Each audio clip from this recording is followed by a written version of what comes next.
Olá, como vai você? Boa noite. Bom dia se você está reassistindo.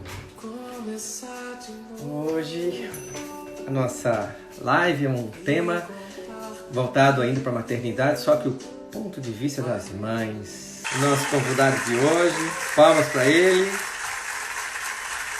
para ele que chegando. É uma pessoa que eu conheci, está aqui.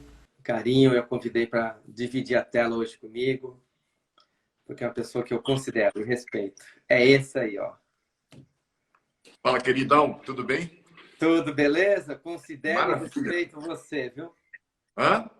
Eu te considero e te respeito, por isso que eu te chamei e você aceitou de estar aqui com a gente hoje. Gratidão, tamo junto. A recíproca é a mesma, você sabe disso, né? Que Todo bom. o movimento que você faz e que você constrói, isso é muito importante. Parabéns. Muito bom. Eu acho que como as pessoas estão entrando aí, também estou lembrando agora como a gente se conheceu há 1 ano e meio atrás, né? Um trabalho que você conduziu, e muito bem conduzido, e abriram várias portas para mim, várias portais, né? Portas, não portais, e de lá para cá, cada vez mais. E aí a gente, às vezes, eu fazia grupo de constelação em Campinas, no mesmo lugar, eu usava uma sala, chegava lá, quem encontrava? Luciano, lá em Campinas também. Verdade. Mas você mora em São Paulo, né? Eu moro em São Paulo. Mas você vai aonde te chama?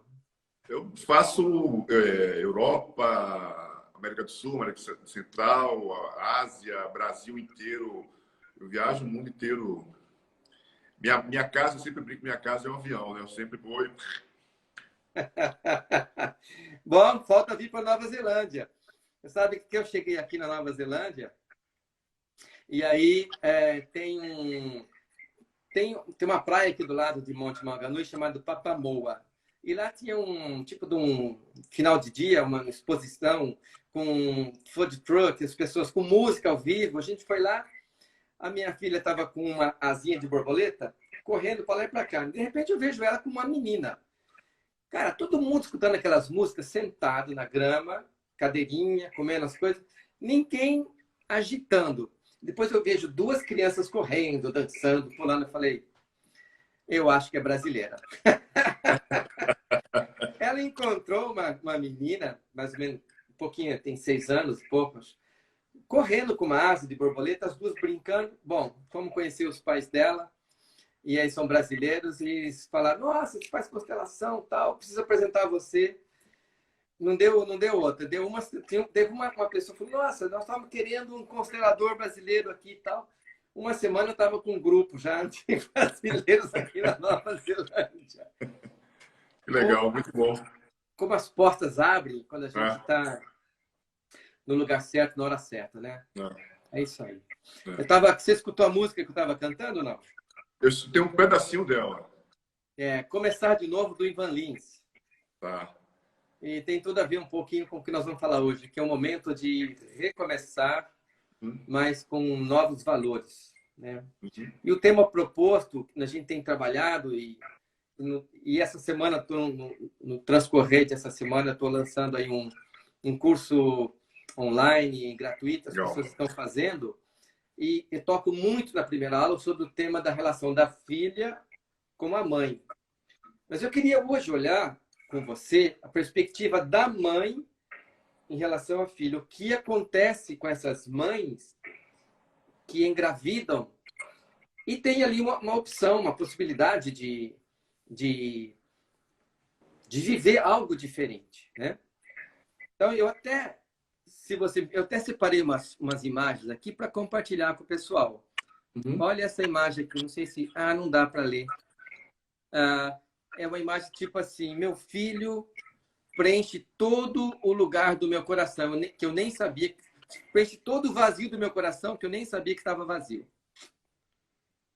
Essa outra aqui, olha, viver, né, na companhia do seu novo amor da sua vida. E essa aqui, você só descobre o grande amor da sua vida não é com um homem, mas sim quando você se torna mãe. Quer falar alguma coisa? É interessante porque são muitos aprendizados que a gente vai conquistando diante da vida e da experiência, né? E ser mãe é um deles, é um grande aprendizado, esse movimento daquilo que é você passar 9 meses com aquela criaturinha dentro de você. Eu não tenho nem noção de como é isso, nem eu nem você, porque a gente simplesmente eu não pari nunca, né? Fui parido na realidade, né? Mas são muitos processos que vamos chamar de equívocos, né? Esses equívocos, eles estabelecem um nível de, muitas vezes, sobrecarregar o sistema dos filhos de uma forma geral, né? E isso gera uma série de fatores que são danosos para os filhos. E é necessário reconhecer esse movimento daquilo que é excesso ou que é escassez, né? A gente parte do princípio que ser pai e ser mãe, essencialmente, são consequências de um campo de experiência, né? O mais importante é que esses dois sempre estabeleçam o olhar e a conexão no lugar de homem e mulher. Quando isso se perde, essencialmente, se perde todo um processo do que é essencial. E, naturalmente, por uma força maior, a gente vai projetar tudo isso nos nossos filhos, né? Tudo aquilo que é excesso ou escassez, vamos projetar nos nossos filhos. Expectativas, frustrações, medos, inseguranças, aquilo que não deu certo na relação homem-mulher. A gente vai, de alguma forma, projetar isso nos nossos filhos e a gente acaba, por natureza, né, por lealdade, pagando um preço muito alto. Todo o sistema paga um preço muito alto por isso, né? Então, o filho não é um amor que vai preencher. Filho não filho, você põe esse filho no mundo para que ele possa dar continuidade à história, ao clã, né? E do lugar de pai, você vai ser a vida inteira, ou de lugar de mãe, você vai ser a vida inteira, essencialmente. Mas quando você rompe essas ordens, digamos assim, você simplesmente gera muitos danos para o sistema como um todo. Então, são crenças limitantes, são equívocos, são processos aprendidos que fazem com que a gente, muitas vezes, estabeleça um movimento de excesso ou escassez na direção dos nossos filhos, e isso gera um princípio muito louco. A gente percebe, no Brasil, tem essa característica dos filhos ficarem muito tempo nas casas dos pais, né? E nos Estados Unidos, Europa, não. A galera com 15, 16 anos já está voando, já está caindo fora. E aqui Mas você sabe que... Então, é porque a nossa colonização, ela é latina, né? Ela é italiana, espanhola, português. Então, assim, nessa colonização vem todo esse espírito, né, de família como um grude, como algo que não pode se desfazer, né? Uhum. Então, assim, a família não pode se desfazer. E quer dizer, é estranho, porque para aquela mãe virar mãe, ela teve que se desfazer da família dela. Ou fica aquela meleca, né? Traz a mãe para morar junto, o outro fica 3, 4 gerações, tudo morando no mesmo lugar, aquela coisa italiana, né?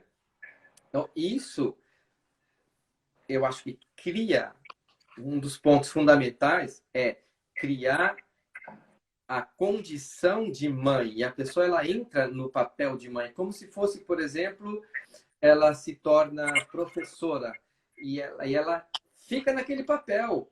Então, ela aposenta como professora, ela está lá com 70 anos, encontra um aluninho na rua e fala: oi, professora. Como se ela continuasse, é um título.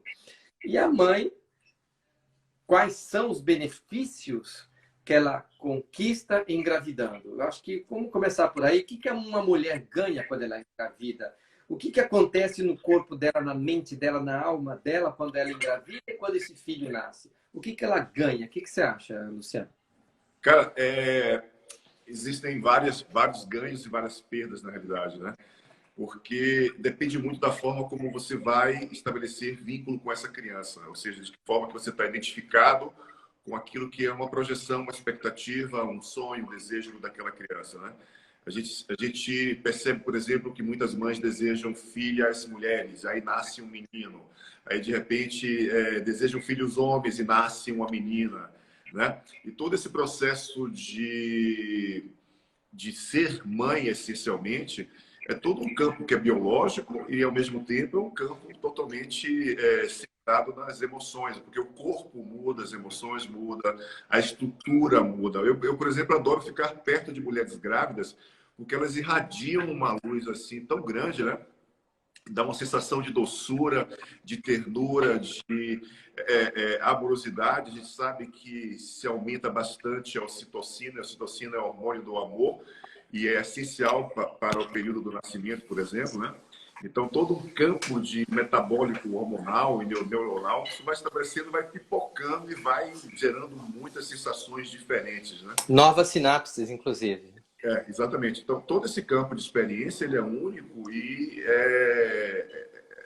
eu não sei explicar essencialmente, quais são os ganhos que uma mulher tem quando ela estabelece o princípio de se Então, tornar-se mãe, né? você falou uma coisa que excessos e ganhos, né? Então, assim, e falta, mas ela perde, a mulher, ela perde muito. Ela perde primeiro energia, porque ela vai doar essa energia. Uhum. Ela perde individualidade. Ela não vai ter mais a liberdade de entrar num banheiro na hora que ela quiser, de tomar banho com a porta fechada, Uhum. de, se quiser, num domingo, dormir até meio-dia, né? Ou de noite assistir um filme. Não vai ter mais isso, porque vai ter sempre um carrapatinho ali grudado pedindo, demandando. Então, ela entra num espaço que no primeiro momento da vida, ela recebe como filha. Num segundo momento da vida, ela metaboliza o que ela recebeu. E nesse terceiro momento da vida, ela doa o que ela recebeu. Essa transição, ela requer uma transição. Então, qual que é a transição? É sair do papel de filha, sair do papel de quem recebe, de quem está nutrida, com a alma cheia, com a vida preenchida, inclusive de amor, por si próprio. E aí, ao Renê. O Renê já está amanhã já estaremos com o Renê. Já está entrando aí. Falou, Renê, bem-vindo. E aí ela pega, e agora está na hora dela dar. Mas o que acontece que as mulheres, muitas mães, estão naquela sensação que ainda é para receber. Então, para a criança que ela deveria dar, ela quer receber. E ela quer receber o carinho, o amor, o cuidado. E começa a depositar em cima daquela criança. Em vez de dar um fluxo de doar, ela começa a querer o fluxo da criança dar para ela. Exatamente. Isso é mais comum do que a gente possa imaginar. E essas dinâmicas não acontecem essencialmente quando elas se tornam mãe. Elas já vêm carregadas de informações, né, de memórias celulares, e o próprio aprendizado dessa mulher já vem carregado. Ela, quando estava na barriga da mãe dela, ela já estava com todos os ovócitos que ela ia utilizar depois que ela se tornasse mulher, né? E um daqueles ovócitos, aquele filho dela ia nascer. Então, olha, observa o quanto, a nível de biologia, a gente impregna a nível de história, de experiências, cada uma dessas partes, e vai gerando um movimento único de carregar essas emoções e estabelecer um processo de vida mesmo. Porque se eu não tomei o suficiente, ou se eu não reconheci o que recebi foi o suficiente do meu sistema que me deu a vida, naturalmente eu vou demandar isso do lugar de mãe, totalmente algo que o meu filho essencialmente não pode me nutrir, não pode me dar, né? Ao contrário, os filhos recebem e dão continuidade à vida, né? A mãe e o pai dá a vida e dá tudo que precisa para seguir o campo de experiência. Enquanto se isso não está estabelecido de forma harmônica, de fato, ou seja, se essa mulher ou esse homem, né? Eu sempre falo que eles ficam grávidos, ambos ficam grávidos, e isso estabelece um movimento único de reconhecer, sim, o que recebi da mamãe foi suficiente, e agora eu vou me tornar grande, adulta, mulher, a nível de corpo, não é só de corpo, mas a nível de alma, a nível de consciência, e desse lugar, sim, eu vou dar continuidade à vida. Isso estabelece, sim, a força para que essa criança possa seguir e dar continuidade também ao clã, né? Tá, então você falou uma coisa que eu estava dizendo que ser mãe não é fácil. O preço que se paga é alto. Porque é um cuidado, é um trabalho, é um serviço. Eu costumo dizer que ser mãe, a maternidade é um serviço. É prestar um serviço à raça humana, para que a raça humana não se extinga da face da Terra. Então, esse serviço, esse amor que é dado, ele continua por gerações. Mas o que você está falando, eu voltaria então um pouquinho mais para trás e colocar atenção, tipo assim, as mães que estão nos assistindo, que vão nos assistir, que você olha para o seu filho e se sente muito feliz. A pergunta é, como é que era antes de você engravidar dele? Quem era a sua felicidade? Aonde estava a sua felicidade?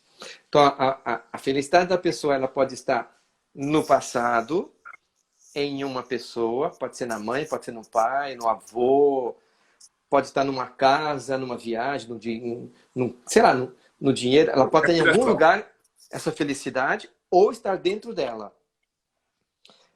Quando essa felicidade sua, antes de engravidar, não estava em você, a tendência é você transferir tudo que você tinha para todo mundo, empacotar e deposita em cima do filho a necessidade desse filho te fazer feliz.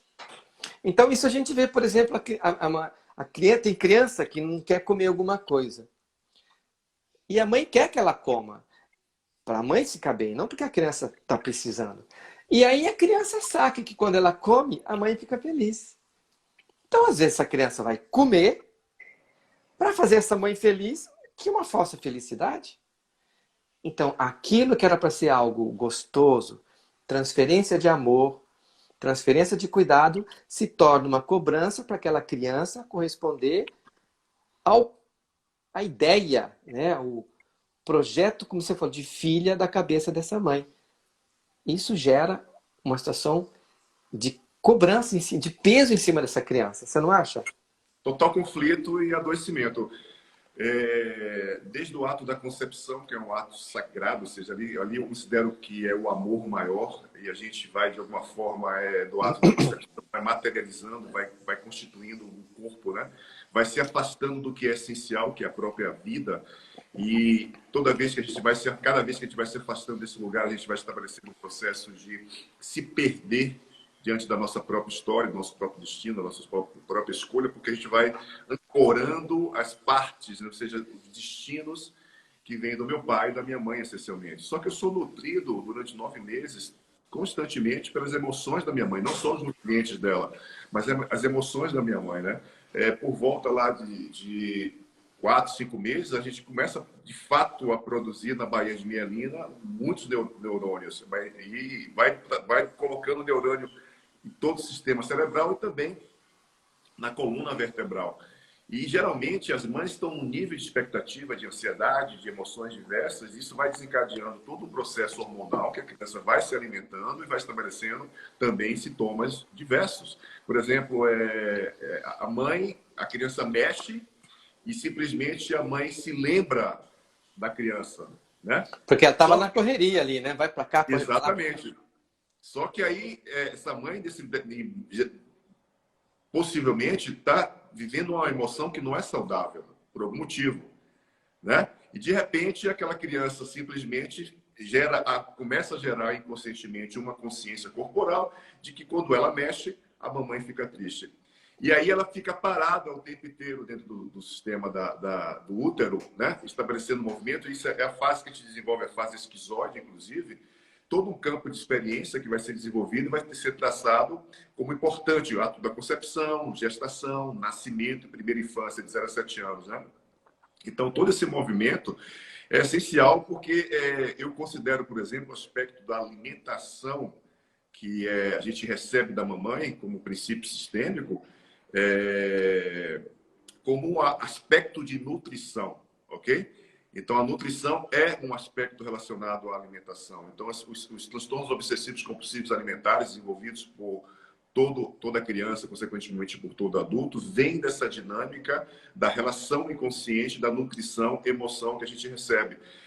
Por exemplo, a criança está 3 meses de idade, mais ou menos, ela não produz nem cortisol nem adrenalina. Ela simplesmente estabelece um processo de se alimentar através da nutrição da mama e vai vir hormônios. É por isso que é uma fase que muitas crianças adoecem pra caramba. Por quê? Porque ela está com o sistema imunológico dela ativa, o cérebro está na ativa, dizer assim, a sobrevivência. Porque a mamãe está ali, a sobrevivência, está liberando hormônios como adrenalina e cortisol. E está, né, gerando muita informação. Consequentemente, eu deixo de criar imunidade, por exemplo. Então, é um período que as crianças adoecem bastante. Então, por exemplo, eu sempre falo que quando uma criança estabelece um movimento de um simples refluxo, né, ela come e coloca a comida para fora, inconscientemente a criança já está desenvolvendo a seguinte informação: querida mamãe, eu não aceito as suas emoções. Né? Então, começa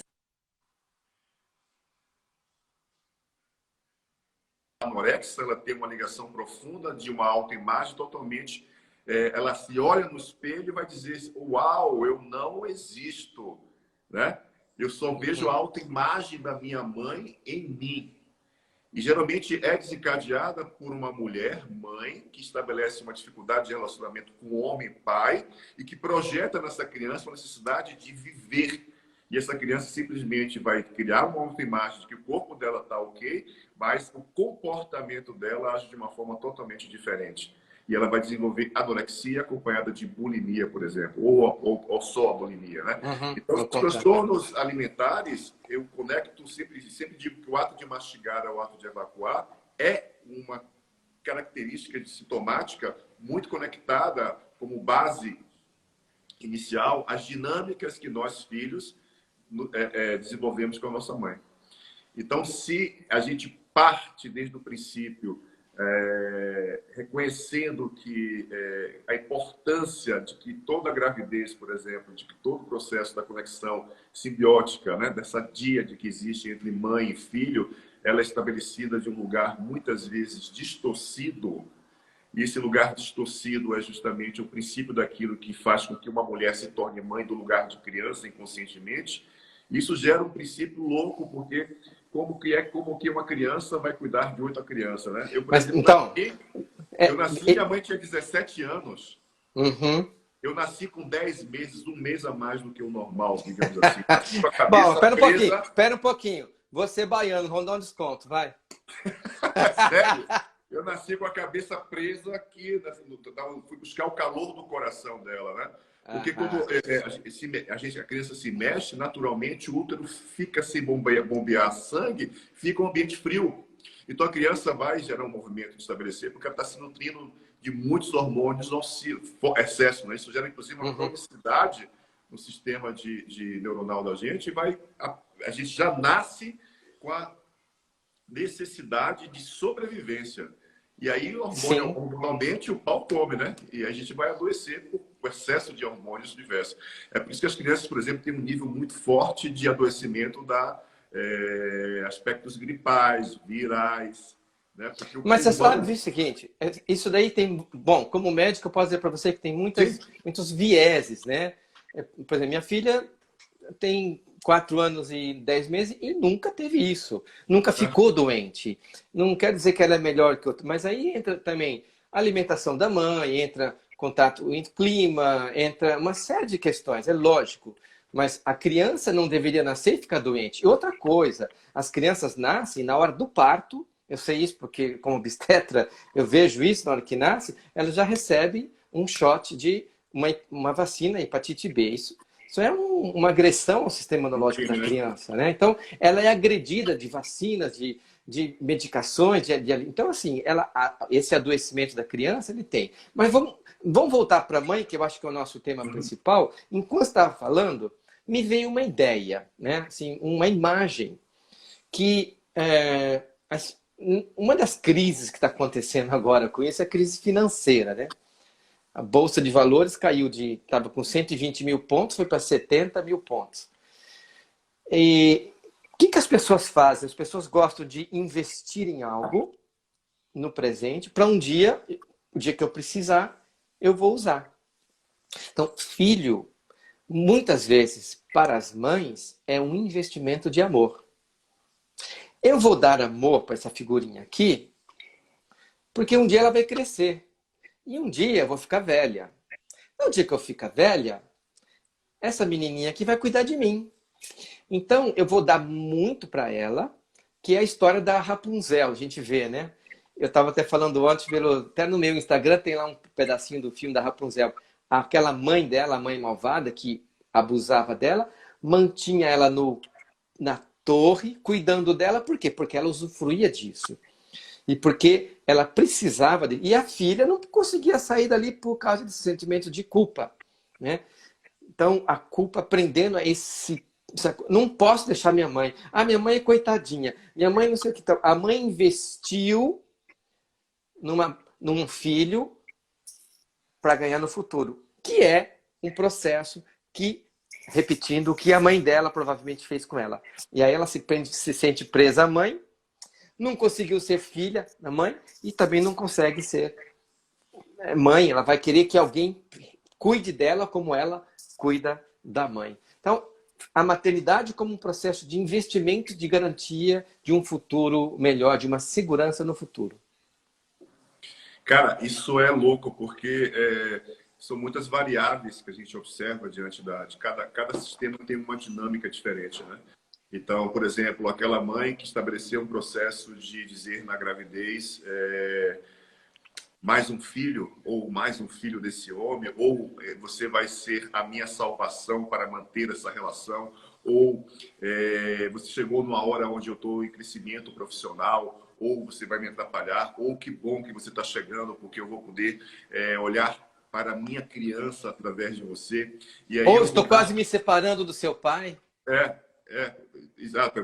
Você vai ser a pessoa que vai prender, seu pai vai ficar aqui por causa de você. Então, essas variáveis desencadeiam em cada um de nós muitas possibilidades dinâmicas, né? E uma criança que foi rejeitada, ela pode desenvolver, por exemplo, algumas dinâmicas como ela rejeitar também a mãe, por exemplo, ou fazer tudo por aquela mãe. Ela vai dar a vida por aquela mãe, vai deixar de viver a própria vida pela própria mãe, né? Então, esse movimento de excesso ou escassez que estabelece na relação de uma mãe com um filho, com uma filha, isso vem de um processo desregrado, digamos assim, né? De crenças aprendidas, de limitações que foram vividas de alguma forma, que não puderam ser diferentes, e que, de alguma forma, estabeleceu o movimento daquela relação ser daquela forma, né? Você aí, fala resolução de carências? Isso. Aí você cresce, essencialmente, vai estabelecer um processo de seguir a sua vida, você vai estudar, porque a mãe falou vai estudar, porque eu não pude estudar, e você vai ser uma médica, porque o meu sonho era ser médica, eu não fui médica, e é todo um campo de expectativas e projeções que é colocado na gente, que muitas vezes a gente vai crescer, vai ter muitas dificuldades, por exemplo, com prosperidade, dinheiro, relacionamentos afetivos, com trabalho, sucesso de fato, né? Nessas respectivas áreas. Por quê? Porque uma parte minha, ou seja, uma parte das minhas emoções, que a gente chama de lealdade cega, de amor cego, está totalmente conectado àquilo que foram as expectativas, desejos e vontades daquela mãe. Todo investimento. A mamãe deixou de trabalhar para cuidar de mim. A mamãe deixou de fazer o que ela mais ama para cuidar de mim. A mamãe não se separou do papai por minha causa. Exatamente. E aí todos esses movimentos que são projeções, né? Elas acabam gerando na ponta do sistema aos filhos uma série de dinâmicas, conflitos, doenças e sintomas. Então, é muito comum a gente perceber que muitos filhos eles não conseguem, muitas vezes, desenvolver-se na vida, ter sucesso na vida, por uma lealdade a um sistema de crenças. E, muitas vezes, o fato de eu ter sido excluído lá atrás e ter excluído também aquela que me deu a vida, por exemplo, faz com que... Porque é uma tendência natural, né? Os nossos pais vão ficar velhos um dia. E, naturalmente, a gente retoma o processo de cuidá-los. Mas eu sempre falo de que lugar que você vai cuidar dos seus pais? É do lugar de quê? Da raiva? É do lugar de que seu pai e sua mãe não te deu amor e aqui agora você está dizendo para ela, eu vou cuidar de você porque eu vou mostrar para você como é que cuida de alguém. Ou da obrigação, o lugar da obrigação, né? O lugar da culpa. E aí vem o quê? Vem outro peso, é uma continuidade da dinâmica, a continuidade da dor, do sofrimento, né? Então, todo esse princípio, eu sempre falo que todas as relações que são motivadas por essas dinâmicas são relações motivadas por adultos, crianças.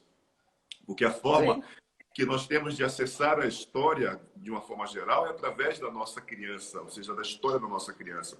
Eu não vou acessar a história por um outro caminho, eu vou acessar pela criança. E boa parte daquilo que nos adoece hoje, que nos fragiliza e que nos coloca na vida de forma muito complexa, às vezes, é pelo distanciamento da nossa própria história, da nossa própria criança, a história da nossa criança. Entende? Então, assim, essa criança está fragmentada, ou seja, as emoções dela estão fragmentadas na mãe, no pai, na história, e ela, naturalmente, por essas partes dela estar nessas partes, essas partes que estão lá atrás estão dentro de cada um de nós. E aí, por isso que a vida da gente fica difícil, por isso que a vida da gente fica complexa, a gente adoece, gera sintomas, porque tem essa troca, né? À medida que a constelação faz? Uma constelação, ela te coloca no teu lugar. A única coisa que, para mim, a constelação faz é te coloca no teu lugar. Devolve uma parte que você carregava, pega uma parte sua que está lá fragmentada na história e você vai se fortalecendo, você vai crescendo, né? No lugar da realidade. Eu acho que a constelação, ela tira desse universo do imaginário, que é fictício, que é conceitual. Quer dizer, eu preciso cuidar da minha mãe. Pronto. Já não está valendo. Eu tenho que. Tenho que não vale, porque é obrigação. Tudo que a gente faz por obrigação, amor por obrigação, chega do outro lado zero. Não tem efeito nenhum, porque a pessoa sente que a gente está fazendo por obrigação. Então, assim, essa colocação que você falou é muito interessante. E um dos aspectos que a gente observa, que eu observo também no dia a dia, é que aí começam a aparecer doenças físicas. Doenças por ter um amor infantil. O que é o amor infantil? O amor infantil é aquele amor que eu quero receber mais do que dar. Né? Porque o amor adulto, ele dá e não cobra. Ele não dá para criar uma dívida e a pessoa ter que um dia retribuir. Então, a mãe, ser mãe, a Cristina entrou aí, Florentina é uma outra parceira e mãe também. A mãe, o estado de mãe é um estado de plenitude, um estado delicioso, né?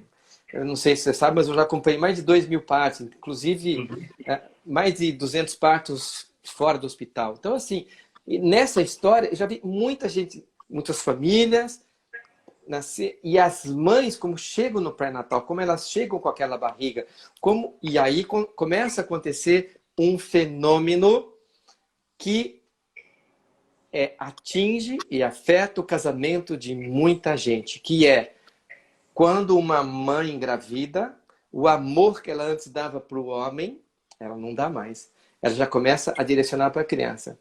Quando a criança nasce, é 100% a criança. Zero para o marido, que ela vai amamentar, ela está se recuperando do parto, ela não vai dormir, ela vai 100%. E aí, os casamentos, os relacionamentos que não tinham uma dinâmica adulta, e esse homem vai aprender a respeitar isso. Este homem viver esse amor, respeitar, aceitar que aquela mulher está cuidando do filho, da cria dele.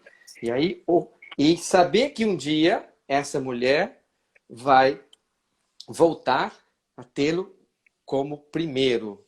Eu sempre pergunto assim, quem que você beija primeiro quando você chega em casa? O filho, a filha ou o marido? Né? A resposta é 90% o filho, né? E aí começa a haver essa inversão. E aí o casamento começa a perder a força. Começa a perder a força no lugar de homem e mulher. E acontece um fenômeno que hoje traz muita depressão para as mães, que elas se esquecem de si e viram mãe. 100% no papel de mãe. E aí, meu querido, haja constelação, né? É super interessante porque elas na verdade, elas não se esquecem delas, né? Elas estabelecem um movimento de se lembrar delas através da criança. Então, aquela relação se torna muito intensa porque são partes dela que ela está vivenciando na criança, né? Que ela pode olhar para o filho ou para a filha e dizer, uau, né? Vou fazer por você tudo aquilo que eu não tive. Eu vou olhar para você e vou dizer, uau, você é uma parte da minha criança que eu não tive amor, por exemplo. Então, essas projeções que são colocadas, elas estabelecem um movimento profundo de fazer com que a ponta do sistema, os filhos, gerem esse movimento natural, que talvez seja essa a função do grande clã, né, da alma coletiva do grande clã, que a ponta sempre sobrecarrega-se e carrega toda a história da forma como ela é, né? E vai manifestar-se através de vários aspectos, e faz com que essa mulher simplesmente foque, porque ela já vem de movimentos difíceis na relação com o homem, e o Bert é muito claro, porque o que é essencialmente Bert Helligeriano são as ordens do amor, né? E a primeira delas tem a ver com hierarquia e ordem, essencialmente. Se uma mulher não consegue estabelecer o vínculo com o homem não consegue estabelecer o vínculo com a mulher, e o que conecta isso é a sexualidade como força, e o que vai gerar amor a partir desse movimento da conexão da sexualidade. Se isso não está integrado inteiro dentro dessa relação, consequentemente, isso vai desdobrar-se do lugar de pai e mãe, que é um segundo nível, né? Mesmo que essa criança ou vários filhos venham a nascer, eles não devem se deixar de se olhar e viver, né, essencialmente do lugar de homem e mulher, porque esse vem primeiro. E o que dá sustentação à relação é esse lugar de homem e mulher, não é outro lugar. Ok? E pai e mãe é pro resto da vida. Mulher se separa. Mais ou menos. Eu sou partidário de uma outra abordagem, Luciano. Eu costumo dizer que a mãe, ela se aposenta na função de mãe. Quando ela se aposenta? Quando o filho vira adulto. Mas ele vai virar adulto dentro dela quando ela libera. Então, a dificuldade hoje em dia é das mães liberar o filho. Elas entendem, elas pensam e sabem que tem que liberar. Que o filho entrou numa faculdade de uma outra cidade. Nossa, que bom. Ah, mas me faz tanta falta. Mantém o quarto do filho lá porque ele tem que voltar. Do dia que ele terminar a faculdade, ele vai voltar para casa. Então fica essa não consegue se abrir de novo aqueles para lembrar o que ela era antes de ser mãe. E que ela criou uma relação, tem um homem, tem um companheiro, tem um masculino do lado dela. Então, gera um entendimento racional, mas dentro a emoção não libera, porque a criança vira um objeto, uma possessão, propriedade, algo que usa. Lógico, você falou legal isso aí, de autoconhecimento. Ela se reconhece no filho. Minha mãe não me fez assim, eu vou fazer. Meu pai me bateu, eu não vou bater. Minha mãe não me deu presente, eu vou dar presente. Minha mãe me pôs muito limite, eu vou deixar meu filho fazer de tudo. E aí tenta ser uma mãe melhor do que a mãe, tenta ser um pai melhor. E aí acaba criando um peso em cima desse filho, que era para ser uma bênção de libertação. É complexo. Eu sempre falo, Adailton, que a gente nasce duas vezes. Uma quando a mãe da gente pare a gente, né? A gente pariu ali, é o primeiro nascimento. E o segundo nascimento é quando a mãe, de fato, corta o cordão umbilical da gente. Ou seja, quando internamente ela nos vê como grandes, como adultos, né? Naturalmente, são duas vezes na vida que a gente nasce. Uma quando nasce de fato e outra quando a mãe corta o cordão umbilical. Porque é impressionante. Muitas mães chegam para constelar, eu quero constelar o meu filho. Aí eu falo para ela assim, olha, você não pode constelar o seu filho, você pode constelar a forma como você se relaciona com o seu filho. E o que você quer ver? Ele está me dando muito trabalho, tá? Quantos anos seu filho tem? 40, que ótimo, né? 50 anos, 30 anos, 35 anos. Eu falei, caramba! Então, assim, é impressionante. É uma crença... E é uma crença forte dentro do inconsciente coletivo que estabelece essa verdade como processo, né? É meu filho, é minha propriedade, né? E é louco porque isso acaba gerando, de alguma forma, a exclusão do masculino, a exclusão e do papel de pai. Filho, né? Exatamente. Ela não vive o papel de mãe, nem o filho vive o papel de filho. Exatamente. Está fazendo uma outra coisa. É muito louco isso, né? Muito louco, cara. É muito louco. A gente, como constelador e terapeuta e tudo mais, né? A gente tem essa história, né? A minha história, você sabe, não sei se você sabe, mas assim, a minha primeira constelação eu tinha 50 anos. E aí, assim, foi como esse acordar, o que eu estava fazendo na minha vida, né? E na primeira constelação eu me lembro de meu pai e minha mãe. O que eu pensava da minha mãe era uma coisa, não era. O que eu pensava do meu pai que não era, era. Meu pai olhava para mim e minha mãe não olhava para mim na constelação. Então, assim, aquilo deu um nó na minha cabeça. Eu falei, como? Minha mãe é tudo para mim. Minha mãe, né? Minha mãe é aquela, é aquela. Meu pai está longe. O pai olhava assim, cara. Era um olhar de amor, longe, distante, mas é aquele olhar. E aquilo começou a bagunçar todos os meus conceitos que eu trazia de mãe, importância de mãe, relação de filho com mãe, eu com 50 anos. Imagina. É louco. E muitos pais, eles não têm acesso aos filhos, né? Não têm acesso ao filho porque a mãe não permite. E não permite, muitas vezes, não a nível de, olha, eu não permito que você veja o meu filho. Também acontece isso. Mas esse inconsciente da relação, das dinâmicas é tão intenso, tão forte, que isso, dentro da rotina diária, acontece de uma forma muito única. Ou seja, ele não tem acesso. E isso é um dos motivos essenciais que muitos homens não pagam pensão alimentícia, por exemplo. Eles não pagam pensão alimentícia porque dentro do consciente deles, dizem, ela disse que eu não sou pai. Por que eu tenho que pagar algo para ele? Né? Como vingança, não né? Não paga, e, sabe? Então, são muitas as dinâmicas estabelecidas que fazem com que essas relações tenham conflitos. Ou seja, o Bert também trouxe uma fala muito, muito legal. Ele diz que quando uma mulher está curada dentro do sistema, todo o sistema se cura. A gente está falando isso a nível de biológico, a nível de função. Eu sempre falo a palavra função. Função. Mãe é uma função. Função, ela tem essa função que é a nutrição, né? Que é conexão, que é amor, por um tempo. Né? Por um determinado momento da vida, que é essencial isso. E todo esse processo, ele vai chegar no fim, porque são ciclos da vida, né? Mas o que é que faz com que esses ciclos permaneçam? Esses ciclos permanecem por uma necessidade da continuidade de uma dinâmica, de uma história que não está clara essencialmente nessa mãe e nesse pai. E isso estabelece no processo da relação muita dor e muito conflito. Então, não sei o que fazer. Hoje a gente nasce todo mundo de novo e vê se conserta. Tá entendendo agora? Porque eu comecei a música do Ivan Lins, Começar de Novo. Tá aqui a música, né? Vamos terminar a live de hoje com essa música. E interessante, fizeram uma pergunta aí que eu vou responder, que é: quando está na hora de liberar um filho? Essa resposta ela é biológica, tá? Existe a biológica, a biologia, existe a emocional, o contexto emocional. Os primeiros 7 anos, um filho está ligado está na área de influência da mãe. A alma dela está conectada com a mãe. Dos 7 aos 15, o filho e a filha fazem o movimento em direção ao pai e se conecta à alma do pai, para começar a se distanciar da mãe. Então vai para a escola, vai ter amiguinha, namorinho. É um outro movimento. Biologicamente, com 15 anos, uma mulher ela pode se reproduzir e um homem pode se reproduzir. Eles são adultos biologicamente.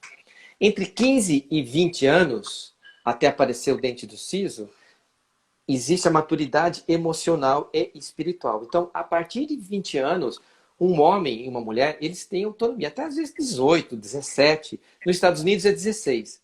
16 anos, não é os filhos que saem. Os pais põem os filhos para fora.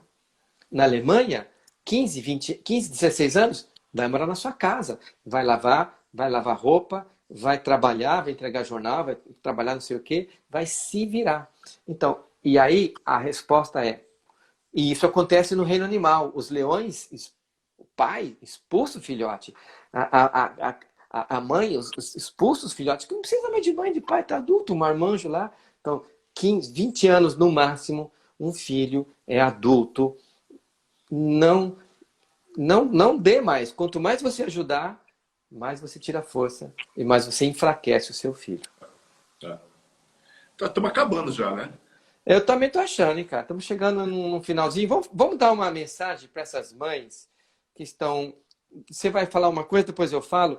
Para essas mães que têm dificuldade de liberar o filho. O que você falaria para essas mães? Olha, se eu falo agora, eu falaria até para minha mãe. É uma questão de congruência nesse processo, né?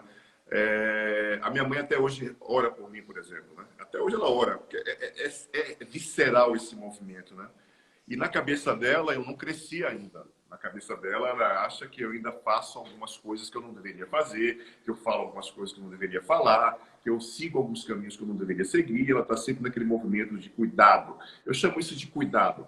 Mas vou dizer para você, mãe, e para todas as mães, o que é essencial é a consciência de que eu cresci, e que essencialmente é necessário que você compreenda esse movimento de que eu cresci, de que os filhos crescem e que os filhos, por natureza, estão a serviço daquilo que não foi possível os nossos pais vivenciarem. Mas à medida que a gente vai tomando consciência de eu e nós, ou seja, eu deixo de ser nós, essencialmente, me torno eu e nós, e à medida que eu vou me tornando eu a cada experiência, eu vou gerando um movimento na minha individuação, eu vou crescendo, eu vou desenvolvendo. E eu preciso ter a consciência do lugar de filho e dizer para ela, olha, mesmo que você fique triste, eu vou seguir, né? Eu vou dar conta do processo. Gratidão por tudo, porque eu já recebi tudo que você já me proporcionou de bom. Eu não posso salvar você, eu não posso salvar aquilo que não deu certo entre você, as suas emoções, você, o meu pai, e vai. Então, assim, eu falo sempre para minha mãe, eu falo sempre para mim mesmo, para me lembrar da importância de reconhecer de que eu preciso me tornar adulto, de que eu preciso crescer. Então, essa é a minha mensagem para minha mãe, para mim mesmo e para todas vocês que estão assistindo a gente aqui agora. Que bom, que rápido. Nossa, que delícia, muito bom. E eu vou fazer o mesmo então. Eu vou mandar uma mensagem, vou falar com a minha mãe. Não sei se ela está me escutando. Aliás, dia 2 agora ela fez 84 anos. Que linda. E ela também ora por mim, ela está, assim, ficou preocupada, né? Que eu tô aqui na Nova Zelândia, teve uns vulcões aí, não sei o quê. Queria saber o que está acontecendo. Mãe, como você falou, mãe é mãe, porque ela insiste em ser mãe, mas quando ela está sendo mãe, ela não está cuidando dela. Então, para vocês, mulheres, mães, que têm dificuldade de liberar os seus filhos, a minha palavra é: querida mamãe, você foi uma ótima mãe e a prova disso é que eu estou vivo. Você me gestou, me pariu da maneira que você conseguia e eu sei que foi difícil para você. Colocou sua própria vida em risco e depositou sobre mim uma expectativa de preencher algo em você. Durante um tempo, eu procurei preencher da melhor maneira que eu podia para corresponder à sua expectativa e fazer você feliz.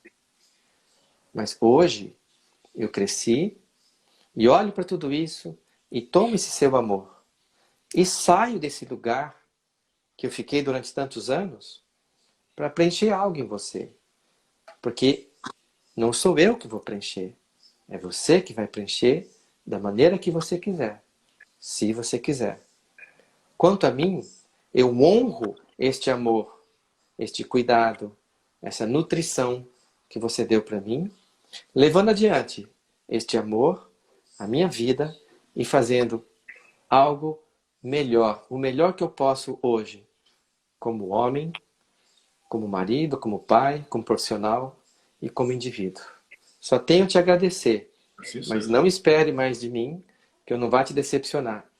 E se você se decepcionar, a questão é com você. Muito bom. Com isso, meu querido, a gente se irmana e a gente encerra com essa mensagem para essas mães, com amor. E aí eu quero te agradecer pela sua presença, tá? Pelo seu amor, pela sua disponibilidade, pelo seu tempo, pela sua confiança. Gratidão a você, Adailton, gratidão às pessoas que assistiram a gente. É isso. Vamos seguindo e fluindo. Vamos cortar os cordões umbilicais que a gente precisa cortar para se tornar gente grande, né?